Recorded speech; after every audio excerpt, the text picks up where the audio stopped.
ओम नमः शिवाय। हर हर महादेव। आप सुन रहे हैं पौराणिक अमृत वाणी द्वारा प्रसारित शिव महापुराण कथा। कथा को सुनने के लिए चैनल को लाइक शेयर और सब्सक्राइब करें। चलिए आगे की कथा प्रारंभ करते हैं। अथ पंचमो अध्याय। नारद जी का शिव तीर्थ में भ्रमण, शिवगणों को शापोद्धार की बात बताना तथा ब्रह्मलोक में जाकर ब्रह्मा जी से शिव तत्व के विषय में बात करना।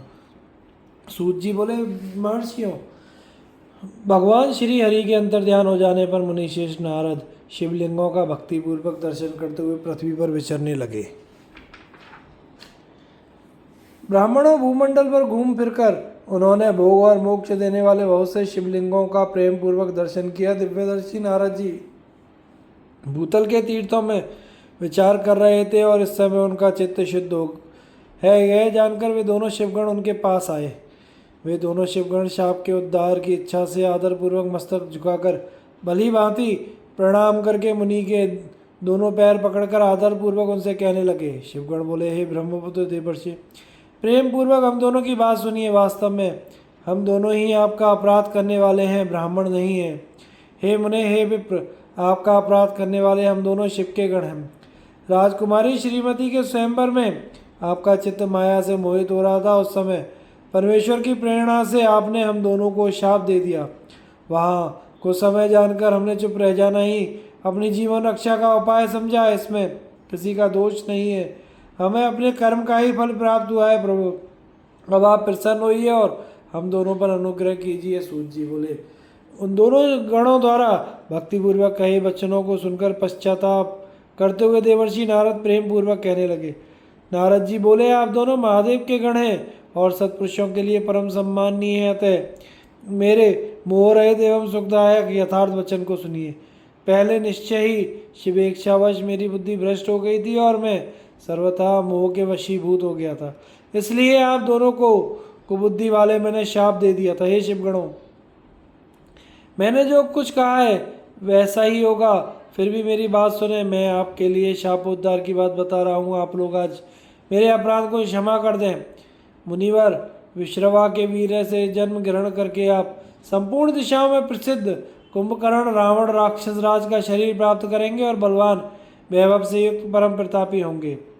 समस्त ब्रह्मांड के राजा होकर शिव भक्त एवं जितेंद्रिय होंगे और शिव के ही दूसरे स्वरूप श्री विष्णु के हाथों मृत्यु पाकर आप दोनों अपने पद पर प्रतिष्ठित हो जाएंगे। सूत जी बोले, हे महर्षियों, महात्मा नारद की यह बात सुनकर वे दोनों शिवगण प्रसन्न होकर सानंद अपने स्थान पर लौट आए। नारद जी भी अत्यंत आनंदित हो अनन्य भाव से भगवान शिव का ध्यान तथा शिव तीर्थों का दर्शन करते हुए बारंबार भूमंडल में विचरने लगे। अंत में वे सबके ऊपर विराजमान काशीपुरी में गए, जो शिव की जी की प्रिय और शिव स्वरूपिणी एवं शिव को सुख देने वाली है। काशीपुरी का दर्शन करके नारद जी कृतार्थ हो गए और उन्होंने भगवान काशीनाथ का दर्शन किया और परम प्रीति एवं परमानंद से युक्त होकर उनकी पूजा की। काशी का सानंद सेवन करके वे मुनिश्रेष्ठ कृतार्थता का अनुभव करने लगे और प्रेम से विह्वल हो उसका नमन वर्णन तथा स्मरण करते हुए ब्रह्मलोक को गए। निरंतर शिव का स्मरण करने से शुद्ध बुद्धि को प्राप्त देवर्षि नारद ने वहां पहुंचकर विशेष रूप से शिव तत्व का ज्ञान प्राप्त करने की इच्छा से ब्रह्मा जी को भक्तिपूर्वक नमस्कार किया और नाना प्रकार के स्तोत्रों द्वारा उनकी स्तुति करके उनसे शिव तत्व के विषय में पूछा। उस समय नारद जी का हृदय भगवान शंकर के प्रति भक्ति भावना से परिपूर्ण था। नारद जी बोले, हे ब्रह्मण, हे परब्रह्म, परमात्मा के स्वरूप को जानने वाले, हे पितामह, हे जगत प्रभु, आपके कृपा प्रसाद से मैंने भगवान विष्णु के उत्तम महात्म्य का पूर्णतया ज्ञान प्राप्त कर किया है। भक्ति मार्ग, ज्ञान मार्ग, अत्यंत दुस्तर तपो मार्ग, दान मार्ग तथा तीर्थ मार्ग का भी वर्णन सुना है, परंतु शिव तत्व का ज्ञान मुझे अभी तक नहीं हुआ है। मैंने भगवान शंकर की पूजा विधि को नहीं समझता। अतः हे प्रभु, आप क्रमशः इन विषयों को तथा भगवान शिव के विविध चरित्रों को मुझे बताने की कृपा करें। हे तात, शिव तो निर्गुण होते हुए भी सगुण है, यह कैसे संभव है? शिव की माया से मोहित होने के कारण मैं शिव के तत्व को नहीं जान पा रहा हूँ। सृष्टि के पूर्व भगवान शंकर किस स्वरूप से अवस्थित रहते हैं और सृष्टि के मध्य में कैसी क्रीड़ा करते हुए स्थित रहते हैं? सृष्टि के अंत में वे देव महेश्वर किस प्रकार रहते हैं और संसार का कल्याण करने वाले वे सदाशिव किस प्रकार प्रसन्न रहते हैं। हे विधाता, वे संतुष्ट होकर अपने भक्तों और अन्य लोगों को कैसा फल देते हैं, वह सब हमें बताएं। मैंने सुना है कि भगवान तत्काल प्रसन्न हो जाते हैं, परम दयालु वे भक्ति के कष्ट को नहीं देख पाते। ब्रह्मा, विष्णु और महेश ये तीनों देव शिव के ही अंश हैं। महेश उनमें पूर्ण अंश है और स्वयं में वे परात्पर शिव हैं। आप उन महेश्वर शिव के आविर्भाव, उनके चरित्र को विशेष रूप से कहें। हे प्रभु, इस कथा के साथ ही उमा पार्वती के आविर्भाव और उनके विवाह की भी चर्चा करें। उनके गृहस्थ आश्रम और उस आश्रम में की गई विशिष्ट लीलाओं का वर्णन करें। हे निष्पाप, इन सब कथाओं के साथ अन्य जो कहने योग्य बातें हैं उनका भी वर्णन करें। हे प्रजानाथ, उन शिव और शिवा के आविर्भाव एवं विवाह प्रसंग विशेष रूप से कहें तथा कार्तिकेय के जन्म की कथा भी मुझे सुनाएं। हे जगत प्रभु, पहले बहुत लोगों से मैंने ये बातें सुनी है किंतु तृप्त नहीं हो सका, इसीलिए आपकी शरण में आया हूँ। आप मुझ पर कृपा करें। अपने पुत्र नारद की यह बात सुनकर लोक पितामह ब्रह्मा वहाँ इस प्रकार कहने लगे। इस प्रकार शिव महापुराण के अंतर्गत द्वितीय रुद्र संहिता के प्रथम खंड में सृष्टि उपाख्यान का नारद प्रश्न वर्णन नामक 5वां अध्याय पूर्ण हुआ। अत षष्ठो अध्याय महाप्रलय काल में केवल सद ब्रह्म की सत्ता का प्रतिपादन, उस निर्गुण निराकार ब्रह्म से ईश्वर मूर्ति सदाशिव का प्राकट्य, सदाशिव द्वारा स्वरूप भूत भक्ति, अंबिका का प्रकटीकरण, उन दोनों के द्वारा उत्तम क्षेत्र काशी या आनंदवन का प्रादुर्भाव, शिव के वामांग से परम पुरुष विष्णु का आविर्भाव तथा उनके सकाश से प्राकृत तत्वों की क्रमशः उत्पत्ति का वर्णन। ब्रह्मा जी बोले, हे ब्राह्मण, हे देव शिरोमणि, आप सदा समस्त जगत के उपकार में ही लगे रहते हैं। आपने लोगों के हित की कामना से यह बहुत उत्तम बात पूछी है, जिसके सुनने से संपूर्ण लोगों के समस्त पापों का क्षय हो जाता है। उस अनामय शिव तत्व का मैं आपसे वर्णन करता हूँ। शिव तत्व का स्वरूप बड़ा ही उत्कृष्ट है। इसे यथार्थ रूप से ना मैं जान पाया हूँ, ना ही विष्णु जान पाए हैं, ना ही कोई अन्य दूसरा जान पाया है। जिस समय प्रलय काल हुआ उस समय समस्त चराचर जगत नष्ट हो गया। सर्वत्र केवल अंधकार ही अंधकार था। ना सूर्य ही दिखाई देते थे और अन्य ग्रह नक्षत्रों का भी पता नहीं था। ना चंद्र था, ना दिन होता था, ना रात थी। अग्नि, पृथ्वी, वायु और जल की सत्ता भी नहीं थी। उस समय प्रधान तत्व अव्याकृत प्रकृति से रहे सूना आकाश मात्र शेष था। दूसरे किसी तेज की उपलब्धि भी नहीं थी। अदृष्ट आदि का भी अस्तित्व नहीं था। शब्द और स्पर्श भी साथ छोड़ चुके थे। गंध और रूप भी अभिव्यक्त नहीं होते थे। रस का अभाव हो गया था और दिशाओं का भान नहीं होता था। इस प्रकार सब और निरंतर सूची भेद्य घोर अंधकार फैला हुआ था। उस समय तत्सद ब्रह्म, इस श्रुति में जो सत सुना जाता है, एकमात्र वही शेष था। जब यह वह ऐसा जो इत्यादि रूप से निर्दिष्ट होने वाला भावात्मक जगत नहीं था, उस समय एकमात्र वह सत ही शेष था, जिसे योगी जन अपने हृदय आकाश के भीतर निरंतर देखते हैं। वह सत्व मन का विषय नहीं था। वाणी की भी वहाँ तक कभी पहुँच नहीं होती थी। वह नाम तथा रूप रंग से भी शून्य था। वह ना स्थूल है, ना कृश, ना हस्व है, ना दीर्घ, ना लघु है और ना ही गुरु ही है। उसमें ना कभी वृद्धि होती है, ना ह्रास होता है। श्रुति भी उसके विषय में चकित भाव से है। इतना ही कहती है, अर्थात उसकी सत्ता मात्र का ही निरूपण कर पाती है। उसका कोई विशेष विवरण देने में असमर्थ हो जाती है। वह सत्य ज्ञान स्वरूप अनंत परमानंद में परम ज्योति स्वरूप अप्रमेय आधार रहित निर्विकार निराकार निर्गुण योगी गम्य सर्वव्यापी सबका एकमात्र कारण निर्विकल्प निरारंभ माया शून्य उपद्रव रहित अद्वितीय अनादि अनंत संकोच विकास से शून्य तथा चिन्मय है, जिस पर ब्रह्म के विषय में ज्ञान और अज्ञान से पूर्ण उक्तियों द्वारा इस प्रकार ऊपर बताए हुए विकल्प किए जाते हैं। उसने कुछ काल के बाद सृष्टि के समय आने पर द्वितीय होने की इच्छा प्रकट की। उसके भीतर एक से अनेक होने का संकल्प उदित हुआ। तब उस निराकार परमात्मा ने अपनी लीला शक्ति से अपने लिए मूर्ति आकार की कल्पना की। वह मूर्ति संपूर्ण ऐश्वर्य गुणों से संपन्न सर्वज्ञानमयी शुभ स्वरूपा सर्वव्यापिनी, सर्वरूपा, सर्वदर्शिनी, सर्वकारिणी, सबकी वंदनीय, सर्वाद्या और सब कुछ देने वाली और संपूर्ण संस्कृतियों का केंद्र थी। उस शुद्ध रूपिणी ईश्वर मूर्ति की कल्पना करके वह अद्वितीय, अनादि, अनंत, सर्व प्रकाशक, जिनमें सर्वव्यापी, अविनाशी पर ब्रह्म अंतर्निहित हो गया, जो मूर्ति रहित परम ब्रह्म है, उसी की मूर्ति चिन्मय आकार भगवान सदाशिव है। अर्वाचीन और प्राचीन विद्वान उन्हीं को ईश्वर कहते हैं।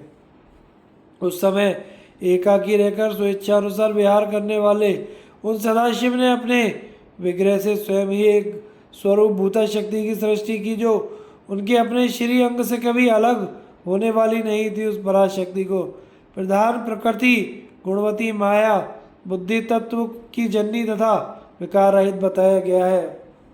वह शक्ति अंबिका कही गई है। उसी को प्रकृति, सर्वेश्वरी, त्रिदेव जननी, नित्या और मूल कारण भी कहते हैं। सदाशिव द्वारा प्रकट की गई उस शक्ति की 8 भुजाएं हैं।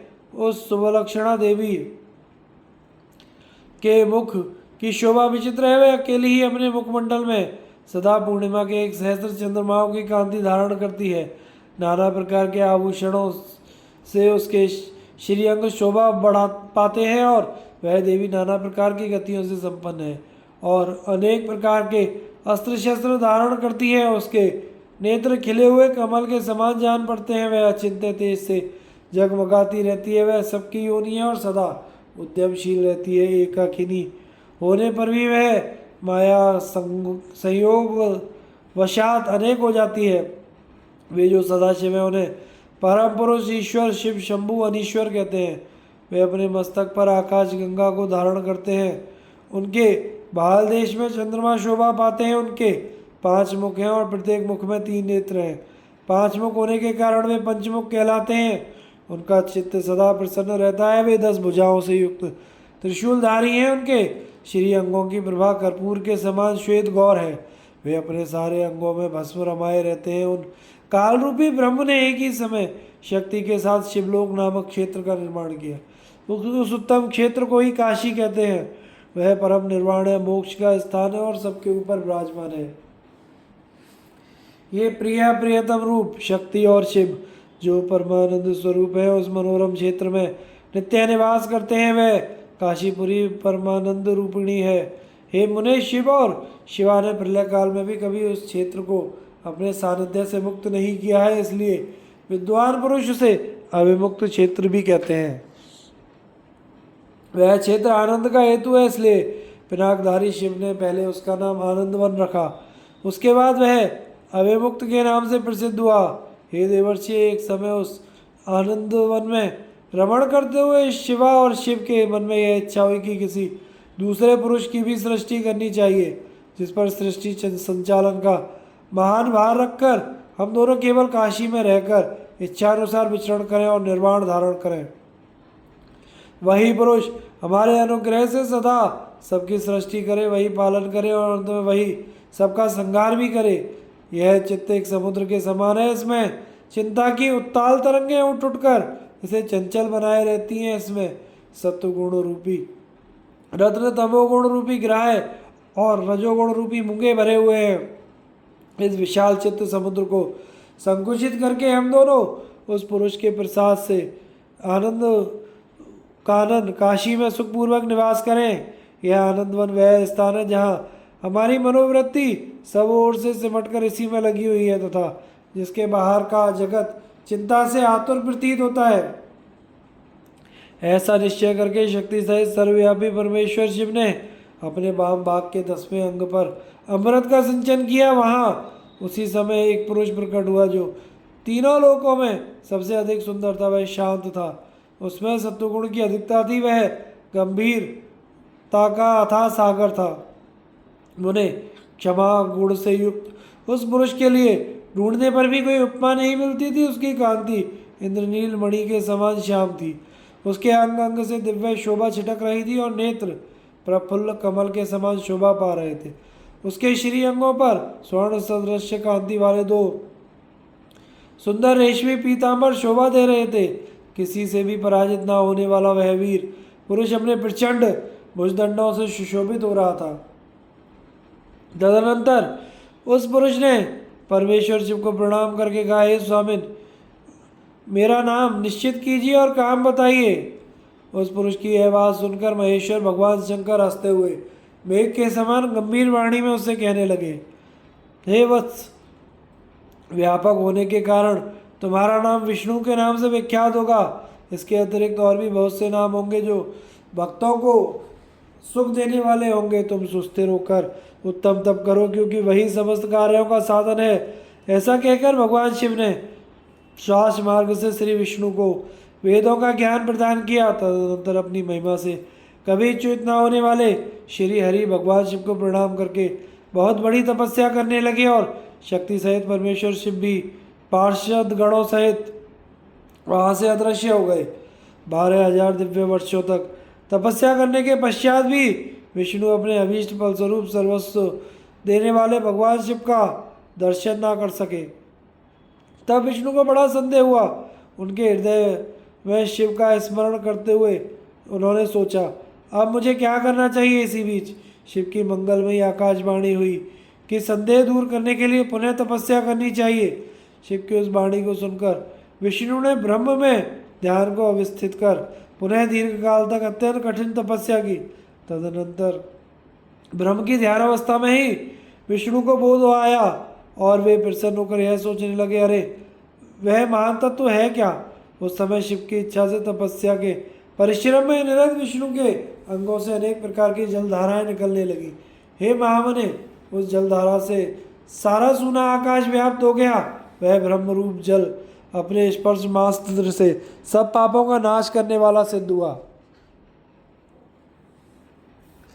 उस समय थके हुए परम पुरुष विष्णु मोहित होकर दीर्घ काल तक बड़ी प्रसन्नता के साथ उसमें सोते रहे। नार अर्थात जल में शयन करने के कारण उनका नाम नारायण हुआ। यह श्रुति सम्मत नाम से प्रसिद्ध हुआ। उस समय उन परम पुरुष नारायण के अतिरिक्त दूसरी कोई प्राकृत वस्तु नहीं थी। उसके बाद ही उन महात्मा नारायण देव से यथा समय सभी तत्व प्रकट हुए। हे महामते, हे विद्वान, मैं उन तत्वों की उत्पत्ति का प्रकार बता रहा हूँ, सुनिए। प्रकृति से महतत्व प्रकट हुआ। महतत्व से सत्वादि तीनों गुण, इन गुणों के भेद से ही त्रिविध अहंकार की उत्पत्ति हुई और अहंकार से ही 5 तन्मात्राएं हुई। उन तन्मात्राओं से 5 भूत प्रकट हुए। उसी समय ज्ञानेंद्रियों और कर्मेंद्रियों का भी प्रादुर्भाव हुआ। हे मुनिश्रेष्ठ, इस प्रकार मैंने आपको तत्वों की संख्या बताई है। इनमें पुरुष को छोड़कर शेष सारे तत्व प्रकृति से प्रकट हुए हैं, इसलिए सबके सब जड़ हैं। तत्वों की संख्या 24 है। उस समय एकाकार हुए 24 तत्वों को ग्रहण करके वे परम पुरुष नारायण भगवान शिव की इच्छा से ब्रह्म रूप जल में सो गए।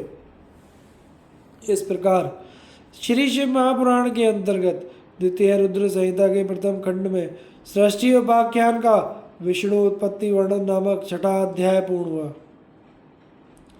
अथ सप्तमो अध्याय भगवान विष्णु के नाभि से कमल का प्रादुर्भाव, शिवेच्छा से ब्रह्मा जी का उससे प्रकट होना, कमल नाल के उद्गम का पता लगाने में असमर्थ ब्रह्मा का तप करना, श्री हरि का उन्हें दर्शन देना, विवादग्रस्त ब्रह्मा विष्णु के बीच में अग्नि स्तंभ का प्रकट होना तथा उसके ओर चोर का पता ना पाकर उन दोनों का उसे प्रणाम करना।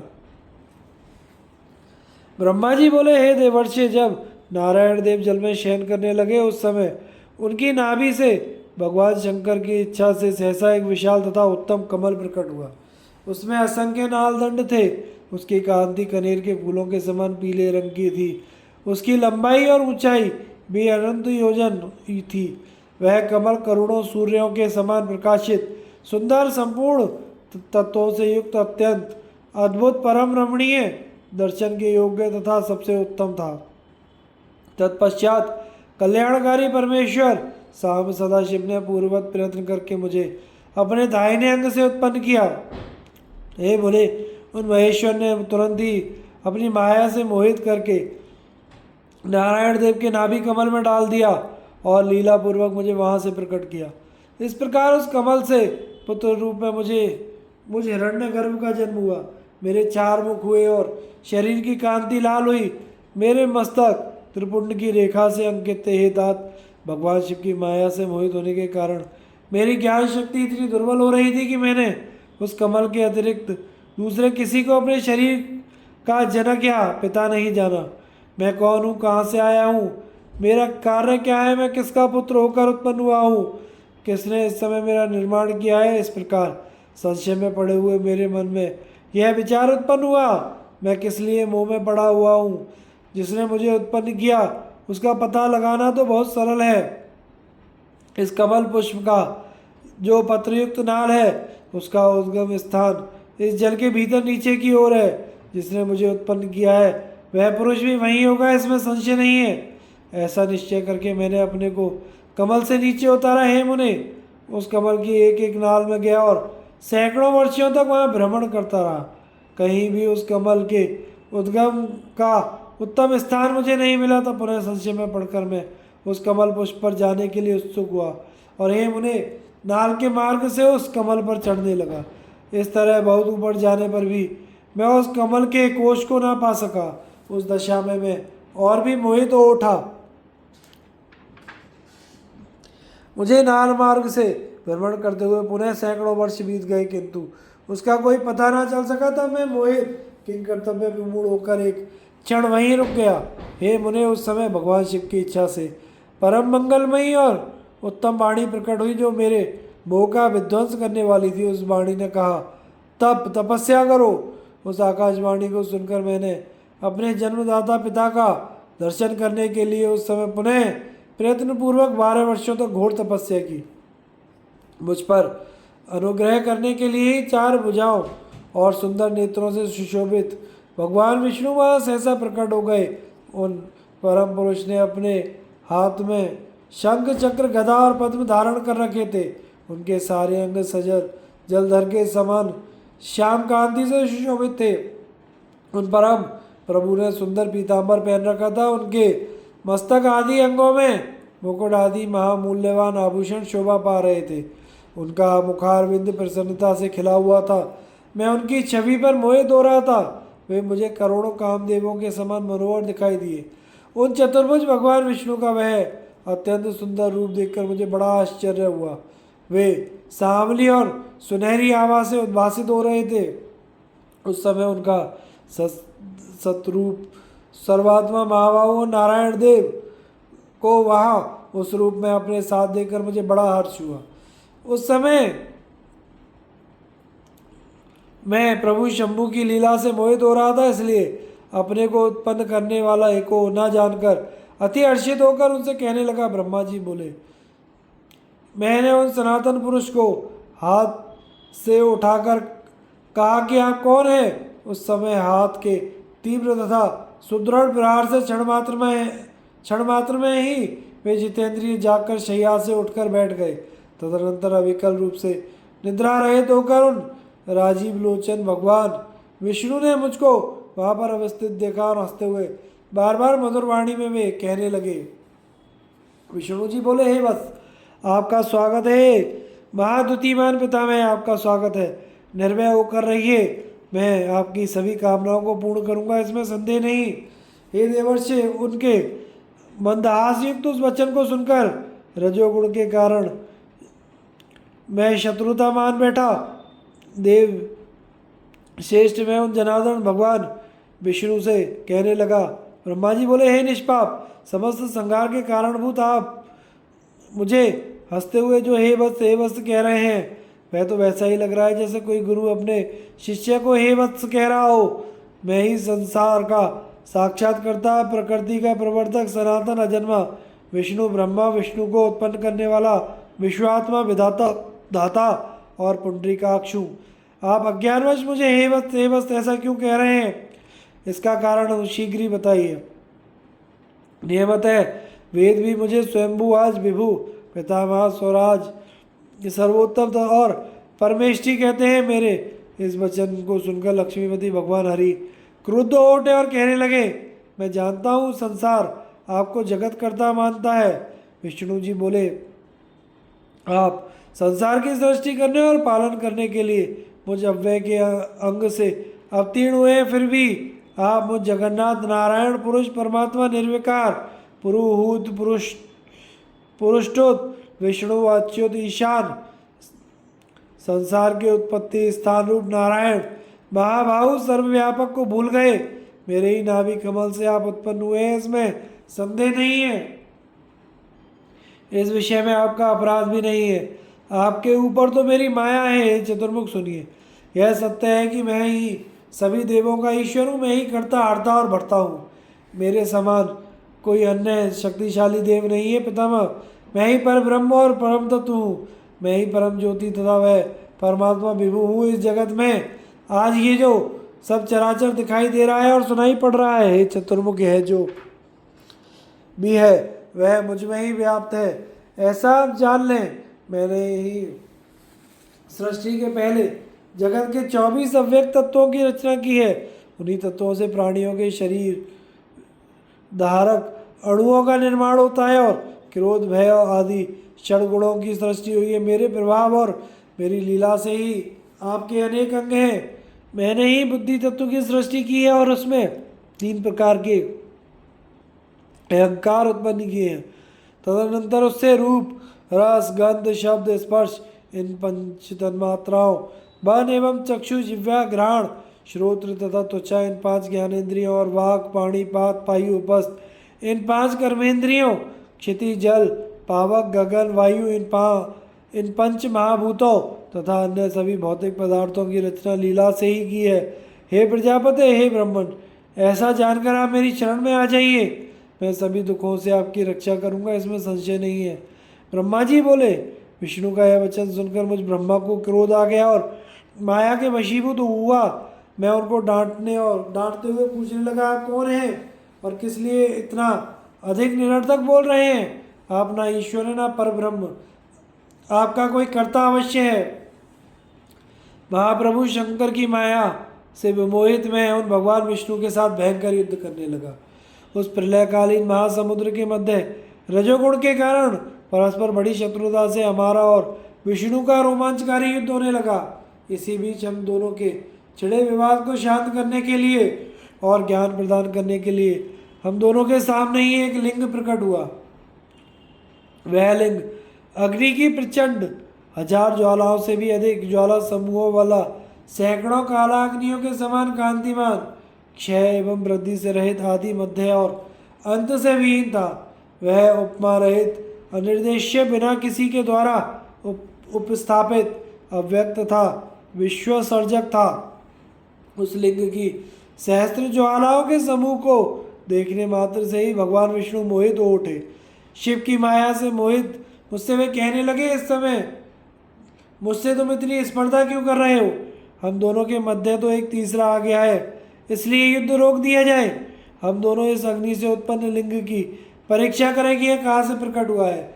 मैं इस अनुपम अग्नि स्तंभ के नीचे जाऊंगा।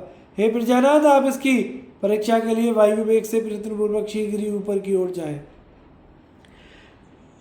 ब्रह्मा जी बोले, तब ऐसा कहकर विश्वात्मा भगवान विष्णु ने वाराह का रूप धारण किया और हे मुने, मैंने भी शीघ्र हंस का रूप बना लिया। उसी समय लोग मुझे हंस हंस और विराट ऐसा कहने लगे। जो हंस हंस कहकर मेरे नाम का जप करता है वह हंस स्वरूप ही हो जाता है। अत्यंत श्वेत अग्नि के समान चारों ओर से पंखों से युक्त और मन तथा वायु के वेग वाला होकर मैं ऊपर भी लिंग का पता लगाते हुए चला गया। उसी समय विश्वात्मा नारायण ने भी अत्यंत श्वेत रूप धारण कर लिया। 10 योजन चौड़े 100 योजन लंबे मेरू पर्वत के समान शरीर वाले श्वेत तथा अत्यंत तेज दाढ़ों से युक्त प्रलयकालीन सूर्य के समान कांतिमान दीर्घ नासिका से सुशोभित भयंकर गुर्र गुर्र की ध्वनि करने वाले छोटे पैरों से युक्त विचित्र रंगों वाले विजय प्राप्त करने की इच्छा से परिपूर्ण दृढ़ तथा अनुपम वाराह का स्वरूप धारण करके वे भगवान विष्णु भी अत्यंत वेग से उसके नीचे की ओर गए। इस प्रकार का रूप धारण करके भगवान विष्णु 1000 वर्ष तक नीचे की ओर ही चलते रहे। उस समय पृथ्वी आदि लोकों में श्वेत वाराह नाम के कल्प का प्रादुर्भाव हुआ। देवर्षि, यह मनुष्यों की काल गणना अवधि है। इधर अत्यंत तीव्र गति से नीचे की ओर जाते हुए महातेजस्वी विष्णु बहुत प्रकार से भ्रमण करते रहे, किंतु महावराह रूपधारी विष्णु उस ज्योतिर्लिंग के मूल का अल्प भी न देख सके। हे हरिसूदन, तब तक मैं भी उस ज्योतिर्लिंग के अंत का पता लगाने के लिए वेग से ऊपर की ओर जाता रहा। यत्नपूर्वक उस ज्योतिर्लिंग के अंत को जानने का इच्छुक मैं अत्यंत परिश्रम के कारण थक गया और उसका अंत देखे बिना थोड़े ही समय में नीचे की ओर लौट पड़ा। उसी प्रकार सर्वदेव स्वरूप महाकाय कमल लोचन भगवान विष्णु भी थकान के कारण ज्योतिर्लिंग का अंत देखे बिना ही ऊपर निकल आए। शिव की माया से विमोहित विष्णु आकर मेरे साथ ही भगवान शिव को बारंबार प्रणाम करके व्याकुल चित्त से वहां खड़े रहे। पृष्ठ प्रदेश की ओर से पार्श्वों की ओर और आगे की ओर से परमेश्वर शिव को मेरे साथ ही प्रणाम करके भगवान विष्णु सोचने लगे हैं, क्या है यह रूप तो अनिर्देश्य नाम तथा कर्म से रहित अलिंग होते हुए भी लिंगता को प्राप्त ध्यान मार्ग से अगम्य था।